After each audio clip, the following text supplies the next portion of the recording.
यड्राव फाटा चौक वाहतूक सुरळीत करताना चालकाला मारहाण, 3 अनोळखी इसमांविरुद्ध गुन्हा दाखल। शिरोळ तालुक्यातील यड्राव फाटा चौक येथे वाहतूक सुरळीत करण्याचे काम सुरू असताना एका चालकाला मारहाण झाल्याची घटना घडली आहे। या प्रकरणी शहापूर पोलीस ठाण्यात 3 अनोळखी इसमांविरोधात गुन्हा दाखल करण्यात आला आहे। पोलिसांकडून मिळालेल्या माहितीनुसार 23 एप्रिल 2026 रोजी सायंकाळी सुमारे 6:45 वाजण्याच्या सुमारास यड्राव फाटा चौक येथे वाहनांची मोठी गर्दी झाल्यानं रस्त्यावर वाहतूक कोंडी निर्माण झाली होती। तक्रारदार वाहतूक सुरळीत करण्यासाठी प्रयत्न करत असताना खोतवाडीच्या दिशेनं मारुती सुझुकी कंपनीची एक कार तिथे आली। सदर वाहनाला 2 ते 3 वेळा थांबण्याचा इशारा करण्यात आला, मात्र वाहन न थांबवता पुढे आणण्यात आलं।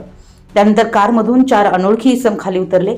त्यापैकी तिघांनी आमची कार थांबवणारा तू कोण असं जाब विचारत तक्रारदारास लाथाबुक्क्यांनी मारहाण केल्याचं तक्रारीत नमूद आहे।